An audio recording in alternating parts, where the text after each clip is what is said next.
إله إلا الله وحده لا شريك له ونشهد أن سيدنا وسندنا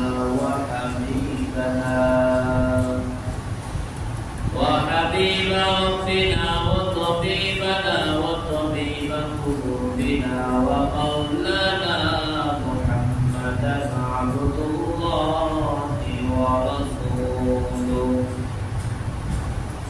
أما بعد فبسم الله الرحمن الرحيم قل يا عبادي الذين أسرفوا على أنفسهم لا تقنطوا من رحمة الله إن الله يغفر الذنوب جميعا إنه هو الغفور الرحيم وقال صاحب القرآن صلى الله عليه وسلم التائب من الذنب كمن لا ذنب له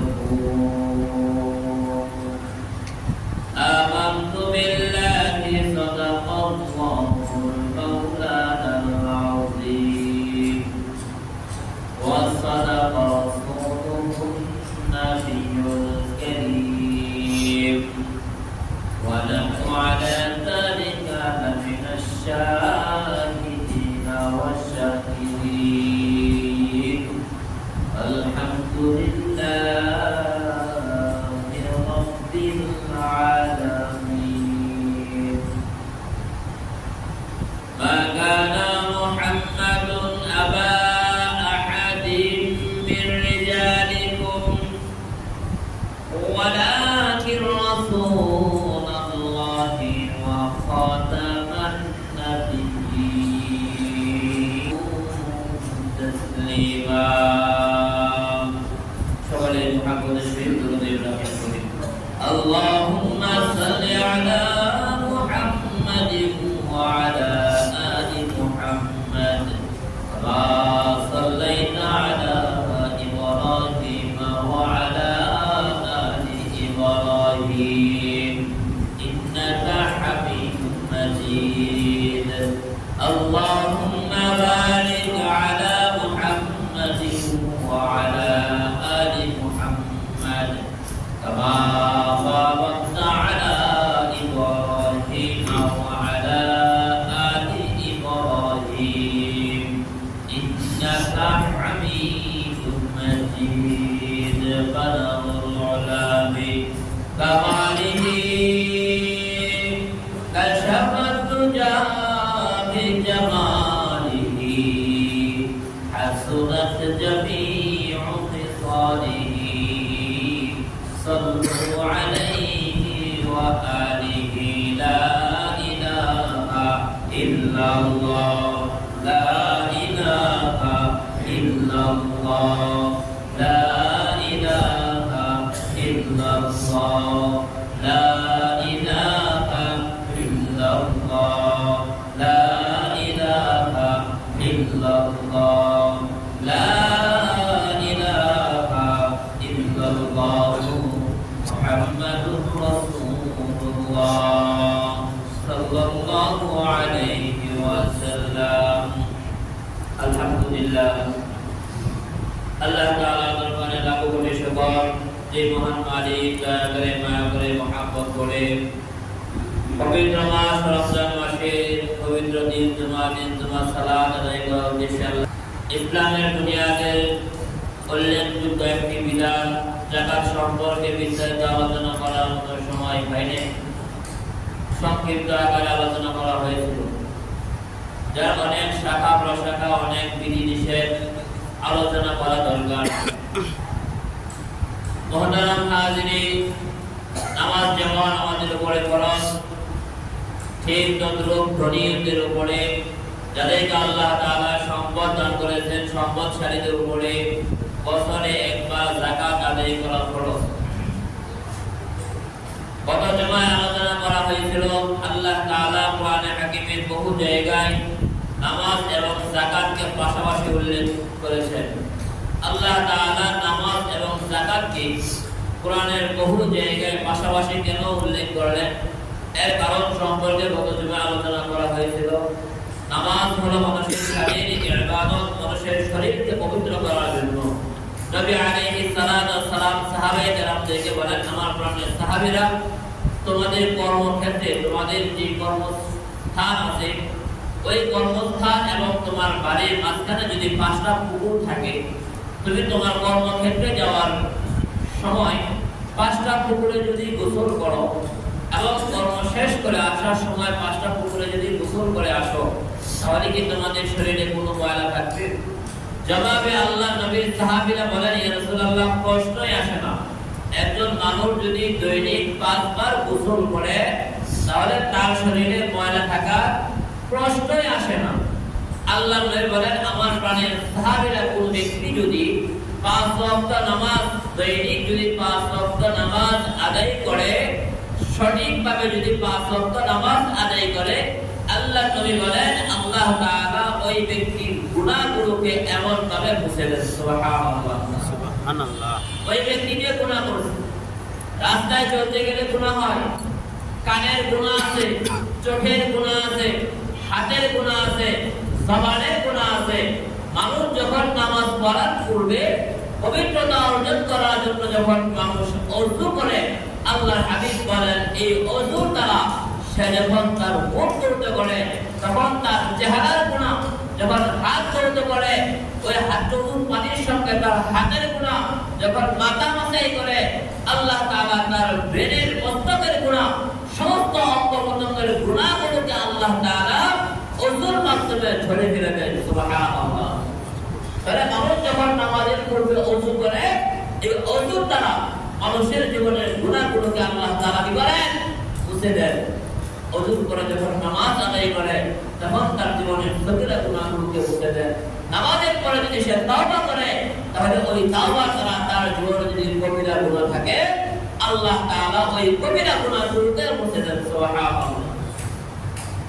আল্লাহ নবী বলেন, কোন ব্যক্তি যদি 5 ওয়াক্ত নামাজের পরে যদি কোন ব্যক্তি 3 বার আস্তাগফিরুল্লাহ পাঠ করে, নামাজের সালাম ফিরানোর পরে যদি কোন ব্যক্তি 3 বার আস্তাগফিরুল্লাহ আস্তাগফিরুল্লাহ আস্তাগফিরুল্লাহ, এবং তাহলে আল্লাহ নবী বলেন, 5 ওয়াক্ত নামাজের পরে যদি কোন ব্যক্তি নামাজ শেষ করে আস্তাগফিরুল্লাহ 3 বার পাঠ করে, আল্লাহ নবী বলেন, ওই ব্যক্তির গুনাহ যদি সমুদ্রের পরিমাণ হয়, সমুদ্রের ভিতরে বিশাল বিশাল ঢেউগুলো যখন একটি ঢেউ যখন আরেকটা ঢেউর সঙ্গে বাড়ি খায়, বিশাল বিশাল বড় বড় ফেনা স্তূপ হয়ে যায়, আল্লাহর হাবিব বলেন, ওই ব্যক্তির গুনাহ যদি সমুদ্রের ফেনা পরিমাণ হয়, আল্লাহ তাআলা তার জীবনের সমস্ত গুনাহগুলোকে মাফ করে দেন।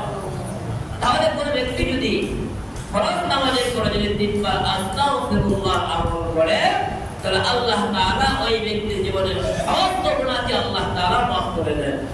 তাহলে এই নামাজ দ্বারা মানুষের অঙ্গ পবিত্র হয়, মানুষের দেহ পবিত্র হয়। আর মানুষ যখন তার সম্পদ থেকে যাকাত আদায় করে, ওই যাকাতের দ্বারা তার সম্পদ, তার অর্থ, তার মাল পবিত্র হয়। তাহলে কোন মানুষের শরীর এবং সম্পদ ওইটা যখন পবিত্র থাকে, তাহলে ওই ব্যক্তি আল্লাহ দরবারে হাত তুলে যা চাবে, আল্লাহ তাআলা সঙ্গে সঙ্গে তা দান করবে। সুবহানাল্লাহ। এজন্য মুহতারাম হাজির, হারাম সম্পদ দিয়ে যেন আমরা আমাদের দেহকে গঠন না করি, আমাদের দেহকে আমরা যেন গঠন না করে হারাম দেয়া। আল্লাহর হাবিব বলেন, আমার উম্মতের ভিতরে এক সময় এমন হবে, মানুষগুলো দেখতে আওলা জাওলা হবে, তার চেহারার চুলগুলো আওলা জাওলা হবে, পোশাকটা জীর্ণশীর্ণ পোশাক হবে। ওই ব্যক্তি আল্লাহ তাআলার কাছে হাত তুলে দোয়া করবে, কিন্তু আল্লাহ তাআলা তার দোয়া কবুল করবেন না। আমরা জানি আল্লাহ তাআলা মুসাফিরের দোয়া, মুসাফির ব্যক্তি যখন আল্লাহর কাছে দোয়া করে, আল্লাহ তাআলা মুসাফির ব্যক্তির দোয়া ডাইরেক্ট আল্লাহ তাআলা কবুল করে দেন। মুসাফির ব্যক্তির দোয়াকে আল্লাহ তাআলা কি করে না, কখনো ফিরিয়ে দেয় না। আল্লাহর হাবিব বলেন, মুসাফির ব্যক্তিও দোয়া করবে, কিন্তু তার দোয়াটা আল্লাহ তাআলার কাছে কি হবে না, গ্রহণযোগ্য হবে না, আল্লাহ তাআলা তার দোয়া কবুল করবেন না। আল্লাহ নবীর সাহাবীরা বলেন, ইয়া রাসূলুল্লাহ, ইয়া হাবিবাল্লাহ, কবুল না হওয়ার কারণ কি? তার আমল নামার ভিতরে মনে হয় অনেক কবিরা গুনাহ থাকবে, যার কারণে আল্লাহ তাআলা তার এই মুনাজাত গুলোকে, দোয়া গুলোকে আল্লাহ কবুল করবেন না। আল্লাহ নবী বলেন, না, আমার প্রাণের সাহাবীরা এমন গুনাহগার থাকবে না। আল্লাহ নবী বলেন, ওই ব্যক্তি আল্লাহ তাআলার কাছে হাত তুলে চিৎকার মেরে মেরে কান্না করে দোয়া করতে থাকবে, কিন্তু আল্লাহ তাআলা তার দোয়াটিকে ভ্রূক্ষেপ করবেন না। নবী আলাইহিস সালাতু ওয়াস সালাম বলেন, তার দোয়াগুলো আল্লাহ তাআলার কাছে কবুল না হওয়ার একটা কারণ হলো সে তার দেহটাকে হারাম সম্পদ দিয়ে গঠন করেছে। তার শরীরে যে রক্ত মাংস আছে সবগুলো হারাম সম্পদ দিয়ে সে গঠন করেছে, যার কারণে আল্লাহ তাআলা তার দোয়া কবুল করবেন না। একটা মানুষ যখন হারাম সম্পদ দিয়ে যখন তার দেহকে গঠন করে, তাহলে ওই দেহ দিয়ে আল্লাহর কাছে হাত তুললে আল্লাহ তাআলা তার দোয়াকে কি করবেন না? কবুল করবেন না। তাহলে আমরা যদি আমাদের সম্পদ থেকে যাকাত আদায় না করি, তাহলে গরিবের হকটা আমার সম্পদের ভিতরে রয়ে গেল, আমি আমার সম্পদকে কি করি নাই? পবিত্র করি নাই। তোমরা হাজির, আমরা তো যাকাত আদায় করতে চাই না, অথচ আমাদের পূর্বে এমন অনেক সুনানি লোক গেছেন যারা যাকাতের টাকার বস্তা নিয়ে রাস্তায় হাইটাও একজন দরিদ্র মানুষ পায় নাই যে সে তার যাকাতের টাকাটা তার হাতে পৌঁছাবে। আমরা ছোট সময় কিতাবে ঘটনা পড়ছি, ওমর ইবনে আব্দুল আজিজ রাহমাতুল্লাহ আলাইহি ইতিহাসের যুগে, যেই যুগকে সুনানি যুগ বলা হয়, ওমর ইবনে আব্দুল আজিজ রাহমাতুল্লাহ আলাইহির জামানার ভিতরে উনি এমন ভাবে ইনসাফ প্রতিষ্ঠা করেছিলেন, এমন ভাবে ইনসাফ প্রতিষ্ঠা করেছেন, একটা ভাগ এবং একটা ভেড়া এক কাটে পানি গেছে, কেউ কারোর উপর দিকে ফিরাও তাকায় নাই, একটা ভাগ ভেড়ার উপর আক্রমণ করে নাই, এমন ভাবে ইনসাফ প্রতিষ্ঠা করেছেন। মোহতারাম হাজিরিন, সেই ওমর ইবনে আব্দুল আজিজ রাহমাতুল্লাহ আলাইহির জামানার ভিতরে আল্লাহর এক বান্দা যাকাতের টাকা একটা কাঠুরি বাইদা যাকাতের টাকা কাটে নিয়া সারা দিন মানুষকে যাকাত দেওয়ার জন্য ঘুরতে, একজন লোক পায় নাই। ঘুরতে ঘুরতে দিন শেষ হয়ে গেছে, ক্লান্ত হয়ে গেছে, কিন্তু যাকাতের টাকাগুলো দিলে এমন একজন লোক খুঁজে পায় নাই। কেউ যাকাতের টাকা দিতে চায় না, সবাই বলেন আমি যাকাতের টাকা কেন নেব, আমি তো যাকাত দেওয়ার উপযুক্ত। মোহতারাম হাজিরিন, সারাদিন ঘুরতে ঘুরতে ক্লান্ত শরীর নিয়ে বিকাল বেলায় এক গাছের নিচে বিশ্রাম নেওয়ার জন্য বসছে। আল্লাহর বান্দা বিশ্রাম নেওয়ার জন্য যখন বসছে, তাকায় দেখে পাশে আরেকটা গাছের নিচে ওনার যে আরো জীর্ণ শীর্ণ কাপড়, ময়লা যুক্ত কাপড়, চুলগুলো আউলা যাওয়া এলোমেলো, তিনটা কাঠুরি নিয়ে বসে আছে, তিনটা বস্তা নিয়ে বসে আছে।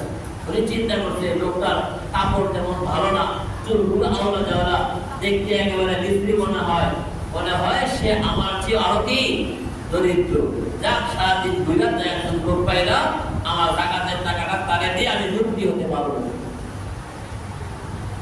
কিতাবের ভিতরে ঘটনা লাগে, আল্লাহর বান্দা যখন তার একটা কাঠুরি নিয়ে যখন ওই ব্যক্তির নিকট গেল, ডাকতে বলেন, ভাই, সকালবেলা এই টাকার কাঠুরিটা নিয়ে বের হয়েছি মানুষকে যাকাত দেওয়ার জন্য। সারাদিন মানুষের ধারে ধারে ঘুরলাম, কেউ আমার যাকাতের টাকাগুলো গ্রহণ করে না। তোমাকে দেখে তো অনেক দরিদ্র মনে হয়, তোমার কাপড়গুলো তেমন ভালো না, আউলা চাউলা চুলগুলো, তোমার চেহারার কন্ডিশন তেমন ভালো না, তোমাকে দেখতে তো অনেক গরিব মনে হয়, দরিদ্র মনে হয়। যাও, তুমি আমার এই টাকার বস্তাটা নিয়ে আমাকে তুমি মুক্তি দান করো। ওই পাশে বসে থাকা লোকটা, যে লোকটা তিনটা কাঠুরি নিয়ে বসে আছে, আল্লাহর বান্দা ডাক দেয়া বলেন, তুমি এই টাকার কাঠুরিটা নিয়ে কতক্ষণ সময় ধরে ঘুরতেছো? আল্লাহর বান্দা ডাক দেয়া বলেন, 24 ঘন্টা হয়ে গেছে আমি এই টাকার কাঠুরিটা নিয়ে ঘুরতেছি মানুষের ধারে ধারে, কেউ আমার যাকাতের টাকাটা গ্রহণ করে না। জবাবে আল্লাহর বান্দা বলেন, তুমি আজকে একটা কাঠুরি নিয়ে 24 ঘন্টা মানুষের ধারে ধারে ঘুরতেছো, কেউ তোমার যাকাতের টাকা গ্রহণ করে না। আমার পাশে যে তিনটা কাঠুরি দেখতেছো, তুমি কি জানো আমার এই কাঠুরি পুরো কিসের? আল্লাহর বান্দা বলেন, না আমি তো জানি না। জবাবে ওই ব্যক্তি বলে, আমার এই তিনটা কাঠুরির ভিতরে ওর টাকাগুলো রাখা আছে।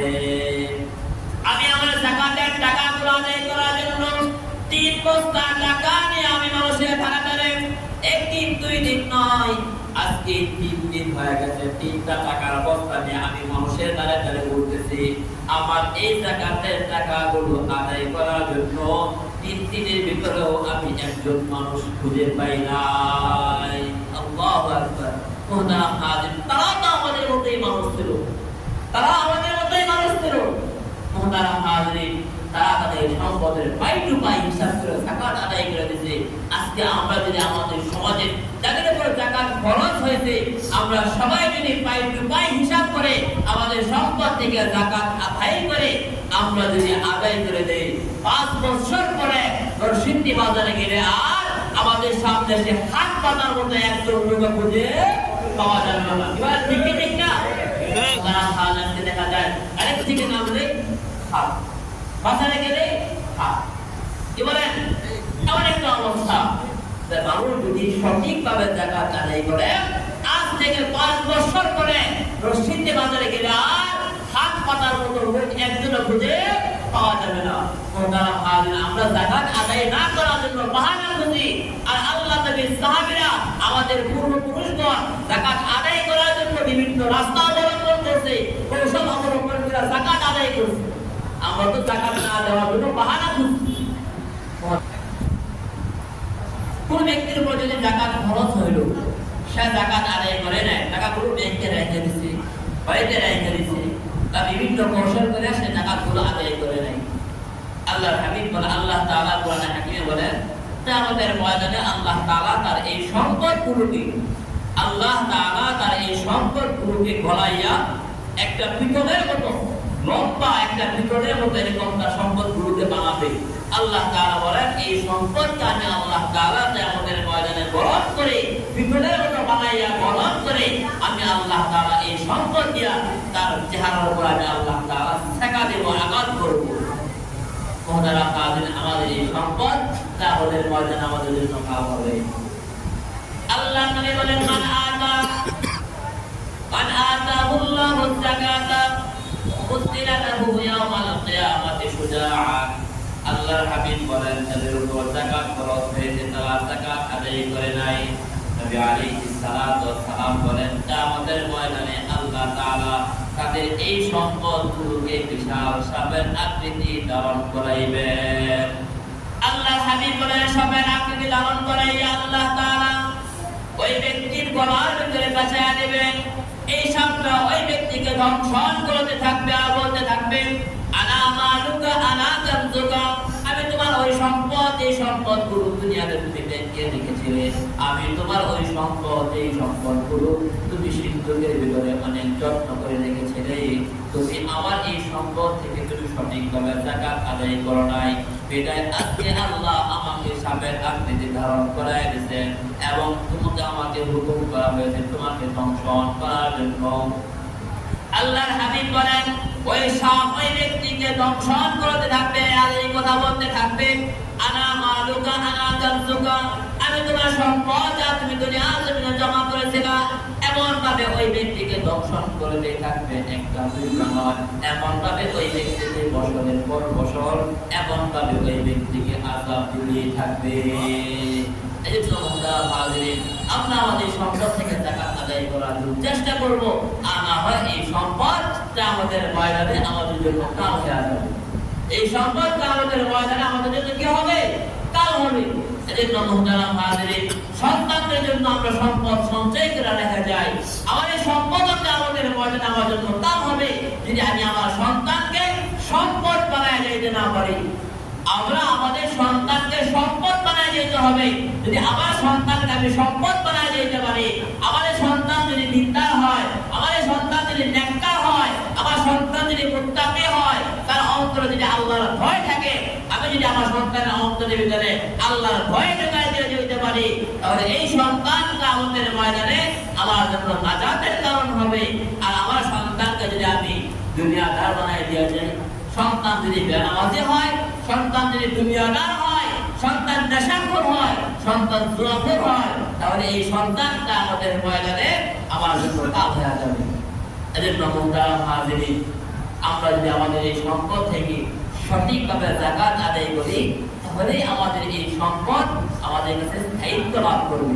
অনেক সময় দেখা যায় অনেক ভালো মানুষ যারা যাকাত আদায় করে তাদের সম্পদ নষ্ট হয়ে যায়। প্রশ্ন আসতে পারে, তাহলে ভালো মানুষের সম্পদ কেন নষ্ট হয়? মুহতারাম হাজিরিন, আল্লাহ তাআলা কোরআন হাকিমে বলেছেন, আমি ঈমানদারদেরকে যেই কয়টা জিনিস দিয়ে আমি আল্লাহ পরীক্ষা করব, তার ভিতরে একটা হলো আমি আল্লাহ তাআলা তার সম্পদের ভিতরে আমি আল্লাহ তাআলা ব্যবসা বাণিজ্যের ভিতরে ক্ষতি দান করবো, নুকসান দান করবো, তার সম্পদ নষ্ট করে ফেলবো। এইগুলো দিয়ে আমি আল্লাহ তাআলা আমার দিনদার বান্দাদেরকে, পরহেজগার বান্দাদেরকে আমি আল্লাহ তাআলা পরীক্ষা করব। আল্লাহ বলেন ওই সময় যদি বান্দা সবর করে, ধৈর্য ধারণ করে, আল্লাহ বলেন ইন্নাল্লাহা মা'আস সাবিরিন, ওই বান্দা যদি ধৈর্য ধারণ করতে পারে তাহলে আমার রহমত সর্ব অবস্থায় তার সঙ্গে থাকবে। সুবহানাল্লাহ। এজন্য মুহতারাম হাজিরিন, সম্পদ যদি যাকাত সঠিকভাবে আদায় করার পরেও যদি সম্পদ নষ্ট হয়ে যায়, বুঝতে হবে যে কার পক্ষ থেকে পরীক্ষা? আল্লাহর পক্ষ থেকে পরীক্ষা। তাহলে দুনিয়ার মানুষ যে যাকে মহব্বত করে তার কাছ থেকে কি করে পরীক্ষা করে, আমার মহব্বতটা খাঁটি আছে কিনা, সে যে আমাকে ভালোবাসে তার ভালোবাসাটা খাঁটি কিনা, এটা যাচাই করার জন্য কি করে পরীক্ষা করে। আল্লাহ তাআলা বান্দার কাছ থেকে বান্দার সম্পদগুলো আল্লাহ তাআলা দান করেছিলেন, আল্লাহ তাআলা সম্পদগুলো আবার কায়দা নেয়া বান্দাকে পরীক্ষা করতেছে। আল্লাহ সুসংবাদ জানাই দিতে, তুমি যদি সবর করতে পারো, ধৈর্য ধারণ করতে পারো, তাহলে আমার রহমত সর্ব অবস্থায় তোমার সঙ্গে করবে থাকবে। মুহতারাম হাজিরিন, তাহলে সম্পদ নষ্ট হয়ে গেলে ধৈর্য ধারণ করতে হবে। পবিত্র মাস রমজান মাস চলতেছে, রমজান মাসে আমরা দেখতে দেখতে একেবারে শেষের দিকে চলে আসছি। মুহতারাম হাজিরিন, নবী আলাইহিস সালাতু ওয়াস সালাম বলেন, ওহুয়া শাহরুন, এটা হলো এমন একটা মাস, আউয়ালুহু রাহমাতুন, যার প্রথম অংশে আল্লাহ তাআলা রহমত বর্ষণ হয়, আওসাতুহু মাগফিরাতুন, যার মধ্যম অংশে আল্লাহ তাআলা মাফ করেন, ওয়া আখিরুহু ইতকুম মিনান নার, এবং শেষ অংশে আল্লাহ তাআলা তার বান্দাদেরকে জাহান্নাম থেকে আল্লাহ তাআলা নাজাত দান করেন, মুক্তি দান করেন। মুহতারাম হাজিরিন, আমরা রমজান মাসের শেষ দশকে চলে আসছি। এখন রমজান মাসের শেষ দশক চলতেছে। মুহতারাম হাজিরিন, আমরা তো একেবারে রমজান মাসের শেষের দিকে চলে আসছি। অন্য হাদিসে নবী আলাইহিস সালাতু ওয়াস সালাম বলেন, যারা রমজান মাস পাইল কিন্তু জীবনের গুনাহ মাফ করাইতে পারে নাই, আল্লাহর নবী বলেন তাদের জন্য ধ্বংস অনিবার্য। যারা রমজান মাস পাইল কিন্তু গুনাহ মাফ করাইতে পারে নাই। মুহতারাম হাজিরিন, আমাদের গুনাহগুলোকে আল্লাহ তাআলার কাছে মাফ করার জন্য সবচেয়ে উত্তম একটা মাধ্যম হলো তাওবা করা। কি করা? তাওবা করা। দুনিয়ার সমস্ত জিনিস পরিষ্কার করা একটা যন্ত্র আছে, এবার আছে কিনা? আমাদের জামা যদি ময়লা হয়ে যায়, এটা পরিষ্কার করার জন্য একটা যন্ত্র আছে। সেটা হলো আমরা সাবান ব্যবহার করে, বিভিন্ন ডিটারজেন্ট পাউডার ব্যবহার করে আমরা আমাদের জামাগুলোকে পরিষ্কার করি। মুহতারাম হাজিরিন, যদি লোহার ভিতরে জং ধরে যায়, ওখানে কি সাবান দিয়ে পরিষ্কার হবে? ওটা পরিষ্কার করার জন্য ভিন্ন জিনিস আছে। আমাদের শরীরে ময়লা হলে শরীর পরিষ্কার করার জন্য ভিন্ন জিনিস আছে, তবে প্রত্যেকটা জিনিস পরিষ্কার করার জন্য আলাদা আলাদা জিনিস আছে। ঠিক তদ্রূপ মানুষের অন্তর যদি ময়লা হয়ে যায়, মানুষের অন্তর যদি গুনার কারণে ময়লা হয়ে যায়, নবী আলাইহিস সালাতু ওয়াস সালাম বলেন, মানুষ যখন দুনিয়াতে মায়ের গর্ভ থেকে আসে তখন তার অন্তরটা একেবারে পরিষ্কার থাকে। আমরা যখন বাজার থেকে একটা আয়না ক্রয় করে নিয়ে আসি, ওই আয়না দিয়ে আমাদের চেহারা দেখা যায়। আমার চেহারার ভিতরে কোথায় কি হয়েছে সেটা আমি আমার নিজেরটাই দেখতে পারি, কেন? আয়নাটা পরিষ্কার। আয়নাটা কি পরিষ্কার দেখা যায়। আয়নাটা যখন আপনি রেখে দিলেন, কিছুদিন পরে ছোট্ট একটা কালো দাগ পড়লো। যিনি কালো দাগটা পরিষ্কার করে ফেলেন, তাহলে আবার পরিষ্কার হয়ে গেছে। যদি পরিষ্কার না করেন, কিছুদিন পর আরেকটা দাগ পড়ছে, আবার কিছুদিন পর আরেকটা দাগ পড়ছে। এমন ভাবে দাগ পড়তে পড়তে একবারে এমন একটা সময় আসে, এই আয়না দিয়ে কি করা যায় না, চেহারা দেখা যায় না। কেন? বলে দাগ পড়তে পড়তে আয়নাটা এখন কি হয়ে গেছে, অচেতন হয়ে গেছে, বাতিল হয়ে গেছে, এটা দিয়ে আর চেহারা দেখা যায় না। ঠিক তদ্রূপ মানুষ যখন দুনিয়াতে আসে, তার অন্তরটা একেবারে পরিষ্কার থাকে, পবিত্র থাকে। বলে যখন সে বারে হওয়ার পরে যখন একটা গুনাহ করলো, আল্লাহ হাবিব বলেন তার অন্তরের ভিতরে একটা কালো দাগ পড়ে যায়। আল্লাহ নবী বলেন ওই ব্যক্তি যখন গুনাহ করার পরে তার অন্তরে যখন একটা কালো দাগ পড়ে গেল, ওই ব্যক্তি যদি আল্লাহর কাছে তাওবা করে, আল্লাহ তাআলা সঙ্গে সঙ্গে তার অন্তর থেকে এই কালো দাগটাকে পরিষ্কার করে তার অন্তরটাকে পূর্বের মতো আল্লাহ তাআলা পরিষ্কার করে দেন। নবী আলাইহিস সালাতু ওয়াস সালাম বলেন গুনাহর কারণে তার অন্তরে যে ময়লাটা পড়েছে, সে যদি আল্লাহর কাছে তাওবা না করে এই ময়লাটা তার অন্তরের ভিতরে স্থায়িত্ব লাভ করে থেকে যায়। যখন আরেকটা গুনাহ করলো, আরেকটা কালো দাগ করলো, এমন ভাবে যখন গুনাহ করতে করতে তার অন্তরটা একেবারে এমন হয়ে যায়, তার অন্তরটা একেবারে ময়লা হয়ে যায়, তখন আর ভালো মন্দের ভিতরে পার্থক্য করার মতো তার যোগ্যতা থাকে না। নবী আলাইহিস সালাতু ওয়াস সালাম বলেন এমন এক সময় হয়ে যায় বলে সে আর হালাল আর হারামের ভিতরে পার্থক্য করতে পারে না, সে জায়েজ আর নাজায়েজের ভিতরে পার্থক্য করার মতো যোগ্যতা আল্লাহর বান্দা হারিয়ে ফেলে। তখন সে খারাপ কাজকেও আর গুনাহ মনে করে না, গুনাহকেও আর কোনো গুনাহ মনে করে না, নেক আমল করার মতো যোগ্যতা তখন সে হারিয়ে ফেলে। তখন দেখা যায় দৈনিক ৫ ওয়াক্ত নামাজ তো দূরের কথা, শুক্রবারের জুমার নামাজ আদায় করে না, অথচ আল্লাহর বান্দা মুসলমান। কি বলে আমাদের সমাজের ভিতরে এমন অনেক লোক আছে কিনা? পড়েই না, জুমার নামাজও পড়ে না। মুহতারাম হাজির, অথচ সে কি মুসলমান, বছরে ২টা ঈদের নামাজও পড়ে না, এমন অনেক মুসলমান আছে। হাজিরের জন্য বলে এসে গুনাহ করতে করতে তার অন্তরটা একেবারে ময়লা হয়ে গেছে। বলে নেক আমল তার কাছে আর কোনো কি লাগে না, নেক আমল মনে হয় না, আর ভালোই লাগে না। নেক আমল করলে খারাপ লাগে, নেশা টান দিলে খুব ভালো লাগে। কি বলেন, বাবা টান দিলে খুব ভালো লাগে, গানটা টান দিলে খুব ভালো লাগে, কিন্তু নামাজ পড়ার জন্য মসজিদে গেলে মনে হয় যেন শরীরে আগুন ধরায় দিচ্ছে। মুহতারাম হাজির, বুঝতে হবে গুনাহ করতে করতে অন্তর একেবারে শেষ করে ফেলছে।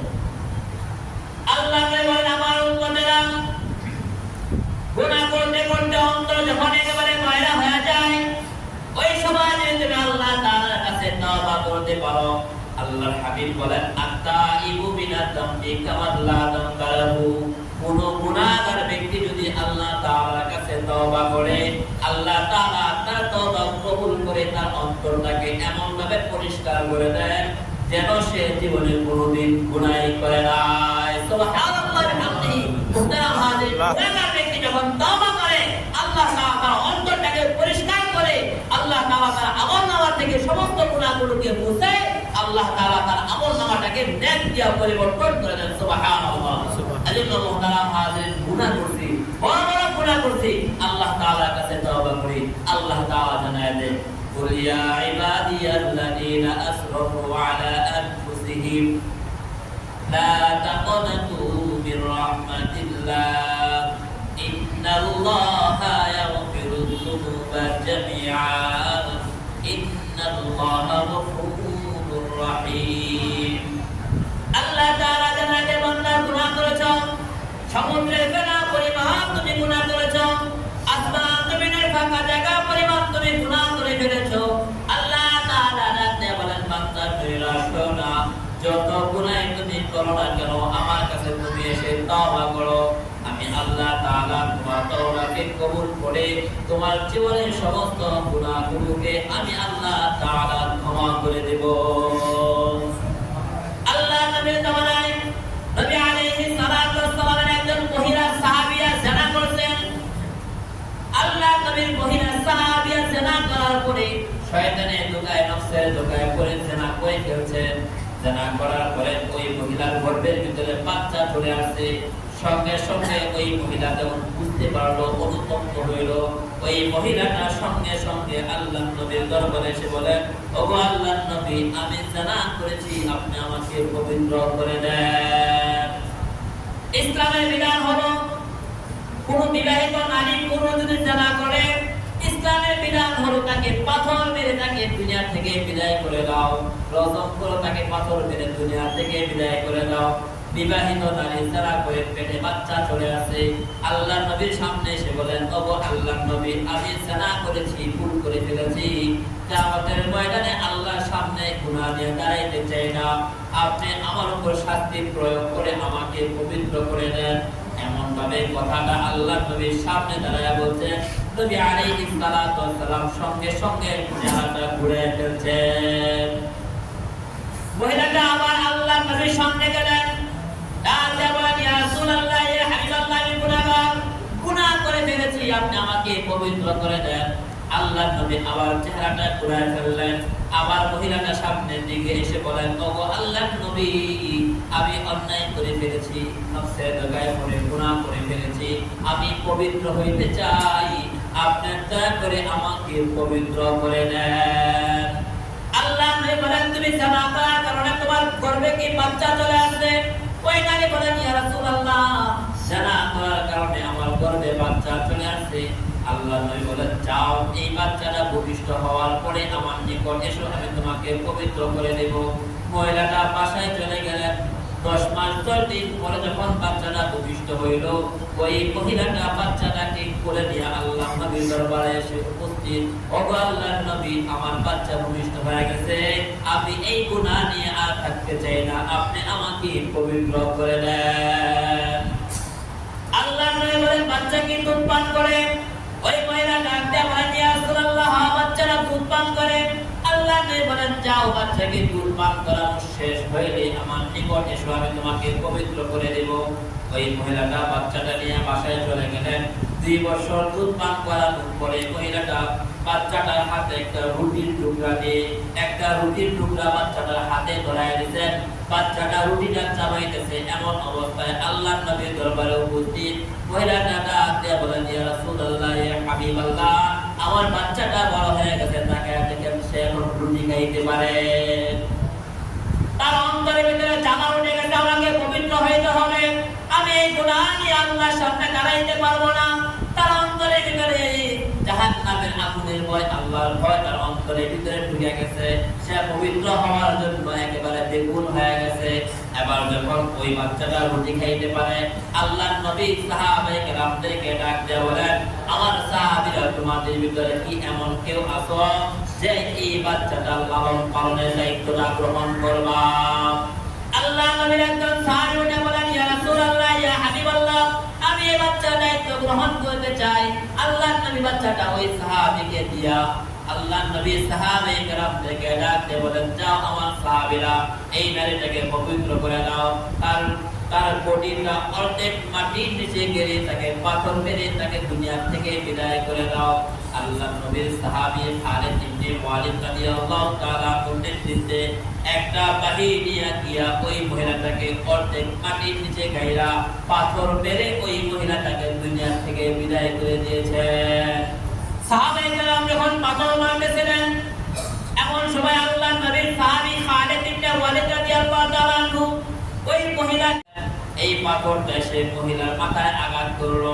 আঘাত করার সঙ্গে সঙ্গে ক্ষতস্থান থেকে রক্তটা এমন জোরে বাইর হয়েছে, খালিদ ইবনে ওয়ালিদ রাদিয়াল্লাহু তাআলা আনহুর জামার ভিতরে গিয়ে রক্তটা লেগে গেছে।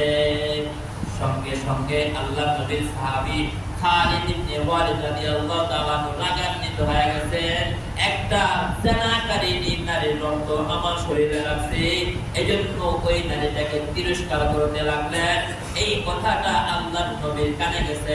নবী আলাইহিস সালাতু ওয়াস সালাম খালিদ বিন ওয়ালিদ রাদিয়াল্লাহু তাআলা কে ডাক দিয়ে বলেন, এই আমার সাহাবী খালিদ, এই নারীটা পবিত্র হওয়ার জন্য সে এই 2 বছরের ভিতরে আল্লাহর কাছে এমন ভাবে তাওবা করেছে, তার এই তাওবা যদি মদিনার সমস্ত মানুষের ভিতরে বন্টন করে দেওয়া হয়, মদিনার সমস্ত মানুষের গুনাহগুলো মাফ হওয়ার জন্য যথেষ্ট হয়ে যাবে। আল্লাহ নবী বুঝাইতে চেয়েছেন, সে এমন ভাবে আল্লাহর কাছে তওবা করেছে, জিনা করার কারণে আল্লাহর কাছে এমন ভাবে তওবা করেছে, তারা এই তওবা যদি মদিনার লক্ষ লক্ষ মানুষের ভিতরে বন্টন করে দেওয়া হয়, মদিনার লক্ষ লক্ষ মানুষের গুনাহ মাফ হওয়ার জন্য তার একজনের তওবাই যথেষ্ট। সুবহানাল্লাহ, এমন ভাবে সে আল্লাহর কাছে তওবা করতে। মুহতারাম হাজির, আজকে আমরা আমাদের সমাজের ভিতরে এমন অনেক গুনাহ অহরহ আমরা করে যাচ্ছি। বলেন হচ্ছে কিনা? কিন্তু আমাদের ভিতরে অনুশোচনা নাই। গুনাহ যে করছি, মাফ হওয়ার জন্য একটা অনুশোচনা আমাদের ভিতরে, মাফ করাইতে হবে। গুনাহ নিয়ে আল্লাহর সামনে দাঁড়াইতে পারবো না, মৃত্যুর আগে আগে জীবনের সমস্ত গুনাহ মাফ করাইতে হবে।